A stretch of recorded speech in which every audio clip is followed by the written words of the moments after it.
लो पीत नीलांबर धरो, वो एक पीतांबर धारण किए हुए हैं, एक नीलांबर धारण करे हुए।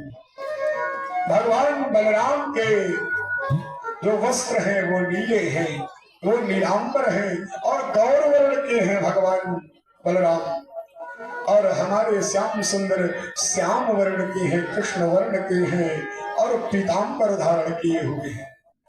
जब ये स्वरूप देखा तब अक्रूर जी तो तुरंत रथ से कूद पड़े और उनके चरणों में लेट गए भगवान के।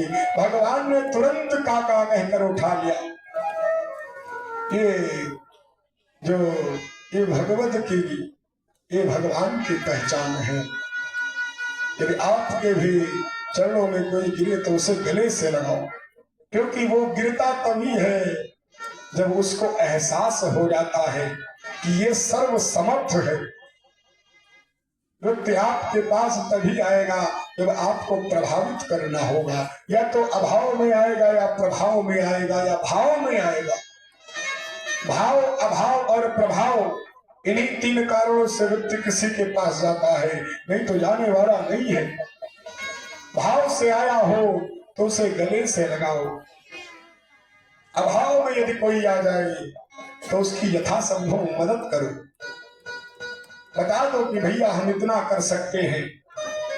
और यदि प्रभाव में कोई आए तो प्रसन्न हो जाओ, नेत्र बंद करके अपने गुरु का ध्यान करो, ईश्वर का ध्यान करो कि परमात्मा आपने ऐसा अनुग्रह किया है कि आज आपका जो शिष्य है, आज आपका भक्त है, वो दूसरे को प्रभावित करने योग्य बन गया है। तब अहंकार का जन्म नहीं होगा। अगर इन तीन बातों को ही कर लिया और इसमें से अगर थोड़ा भी चूक गए तो अहंकार हो जाएगा, और अभिमान हो गया तो फिर नीचे जाना है। फिर तो निश्चित है गिरोगे। जिसको हुआ है वो गिरा जरूर है, चाहे जो हो। आज जब भगवान कृष्ण के चरणों में अक्रूर गिरे, भगवान ने तुरंत उठा लिया, क्योंकि भाव है अक्रूर जी का। अक्रूर जी उम्र में श्रेष्ठ हैं, ज्ञानवान है, लेकिन उनको तुरंत गले से लगाया, सुंदर भोजन कराया, आसन प्रदान किया। भगवान ने कुशल क्षेम नहीं पूछा, यहाँ पर कहीं वर्णन नहीं कि अक्रूर जी से पूछा हो काका बताओ क्या हाल चाल है, नहीं पूछा नहीं भगवान ने। भगवान स्वयं कहते हैं कंस जीवत दास हम सौन पाला इलावया। आप कंस के अधीन रहते हैं तो ऐसे रहते हैं कि जैसे किसी कसाई के अंदर में कोई भेड़ रहे। कोई जब भेड़ होती है और कोई कसाई हो और जब उसको पाल लेता है तो भेड़ दिन रात यही सोचती कब हमारा नंबर आ जाएगा, कब हमको जाना पड़ेगा। भगवान स्वयं कहते हैं कंस जीवेति दारसा हम सौन पाला गिरा गया, कि जैसे भेड़ रहती है कसाई के यहाँ उस प्रकार रहते हैं आप सब। अक्रूर जी से कह रहे हैं तो इसमें शुभ अशुभ पूछने की बात ही नहीं है। इसका मतलब आप कष्ट में ही रह रहे हैं। और कारण क्या है बताइए, आने का कारण बताओ। अब जब आने का कारण पूछा तो अक्रूर जी बिलख पड़ते हैं, क्योंकि जान गए हैं दीनानाथ को सब पता है। अक्रूर जी कहते हैं कि हे गोविंद, हे दीनानाथ, बहुत वास हो गया, गोकुल में खूब माखन मिश्री खा लिए, अब चलो शस्त्र उठाओ। अब उसकी आवश्यकता है कि बहुकाल से गोकुलवास की हो और मथुरापुरी धन्य बनाने चलो। नपकंस महोत्सव देखने को पिता माता का कष्ट मिटाने चलो। अब आप चलिए, अब गोकुल में खूब वास हो गया है, अब मथुरापुरी को धन्य करो गोविंद। अब उसकी आवश्यकता है, कंस का अत्याचार बहुत बढ़ गया है, अब कृपा करो जो आपके माता पिता हैं देवकी और वसुदेव, उनको छुड़ाओ कि चलो नंद सुनंद सखागण भी निमंत्रण भी दे रहे हैं अक्रूर जी कि सबको लेकर चलो अगर आवश्यकता हो। नंद को ले लो, सुनंद को ले लो, उपनंद को ले लो, सखाओं को ले लो कि चलो नंद सुनंद सखागण भी और कर वार्षिक देने दिलाने चलो। जो वार्षिक कर देते थे ना, कंस बड़ा राजा है, उसको इस बहाने से चलो कि हम सब वार्षिक कर देने आए हैं और वही मुख्य आधार बनाओ चलने का कि मझधार में नाव हमारी पड़ी और पतवार ले पार लगाओ प्रभु।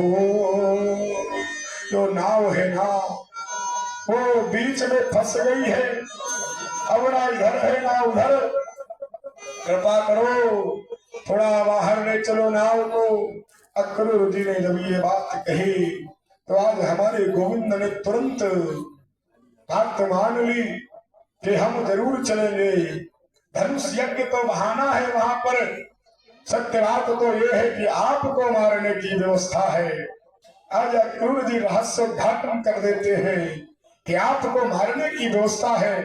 प्रभु धनुष यज्ञ तो एक बहाना है और आपको जैसा ठीक लगे हम पर कृपा करिए।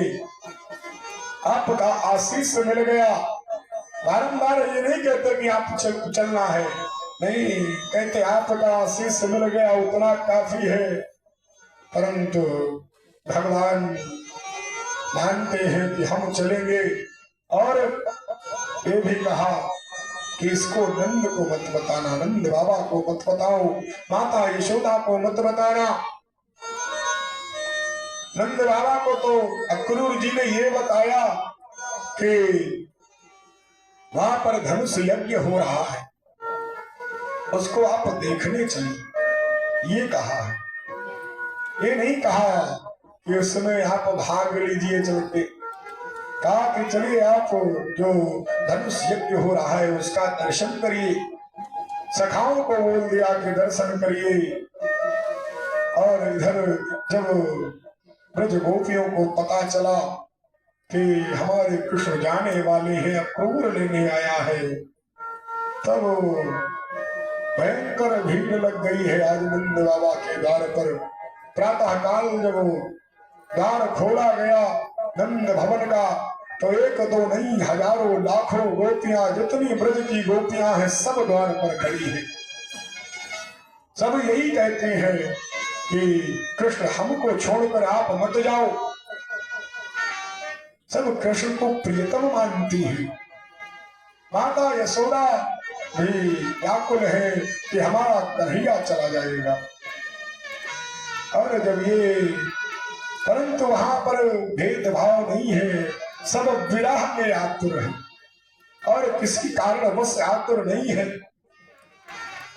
सब अपनी लज्जा का आज त्याग करके रुदन कर रही हैं कि हे गोविंद, हे दामोदर, हे माधव, हे केशव, आप जाओ मत, बारंबार पुकारती है। बोली है प्राण धन मन मूर्ति कहाँ को जाते हो, अब्रज के मल्लाह हाथ देकर, ब्रज के मल्लाह हाथ देकर वो ये बेड़ा कहाँ डुबाते हो। अभी तक तुमने हाथ दिया है और उस हाथ को हम पकड़े हुए हैं, तभी हम भवसागर में तैर रहे हैं, नहीं तो हम डूब जाएंगे। बारंबार